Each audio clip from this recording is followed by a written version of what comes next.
The applicable rule of law is straightforward. As Pictet wrote in 1958, occupation is essentially a temporary situation. This remains the law. In December 2022, the General Assembly, in Resolution 77/126, recognized that the occupation of a territory is to be a temporary de facto situation, whereby the occupying power can neither claim possession nor exert its sovereignty over the territory it occupies. This rule is neatly explained in the written statement of Switzerland. The laws of occupation are built on the idea that occupation is only a temporary situation. They are based on four fundamental principles. One, the occupying power does not acquire sovereignty over the territory it occupies. Two, the occupying power must maintain the status quo ante and must not take any measures which might bring about permanent changes. The law is thus crystal clear.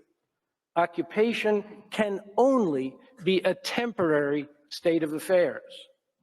A permanent occupation is a legal oxymoron.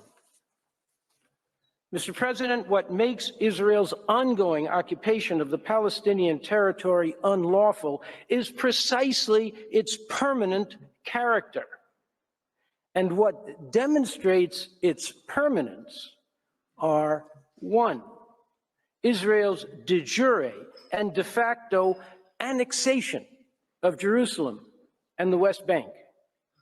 Two, its claims of sovereignty over these areas, which it refers to by their biblical names, Judea and Samaria, and considers integral parts of the state of Israel. Three, its establishment of hundreds of permanent Israeli settlements with over 700,000 Israeli settlers who have been promised by successive Israeli governments that they will never be removed. And four, the multitude of official statements and documents that openly declare Israel's intention to incorporate all of the occupied territory east of the Green Line into the state of Israel as a permanent part of a single Jewish state extending from the Jordan River to the Mediterranean Sea. As I will show you, the evidence is overwhelming and leaves no room for serious dispute about Israel's actions or its intentions. As Israel's cabinet secretary wrote in June of last year, quote, Judea and Samaria were not seized from a sovereign state recognized by international law, and the state of Israel has a right to impose its sovereignty over these areas, as they comprise the cradle of history of the Jewish people and are an inseparable part of the land of Israel. This was followed in August of last year by a message broadcast on Israel Army radio by Israel's heritage minister. Sovereignty must be extended within the borders of the West Bank. And the most prudent way to create international recognition that this place is ours. There is no green line. It is a fictitious line that creates a distorted reality and must be erased. In September 2023, Israel's prime minister literally erased the green line in his presentation to the United Nations General Assembly. As you saw earlier, he depicted the state of Israel as extending from the Jordan River to the Mediterranean Sea, eliminating not only the green line, but all traces of Palestine. This was no oversight. It was an act of the head of government with all the attribution that it implies.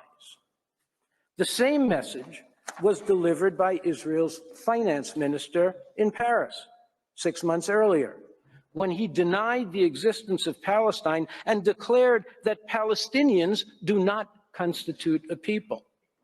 Previously, he said, quote, "We are here to stay. We will make it clear that our national ambition for a Jewish state from the river to the sea is an accomplished fact, a fact not open to discussion or negotiation." This has been Israel's consistent position. Here is the map of Israel produced by its armed forces and published by the government in 2021. One state, Israel, from the river to the sea.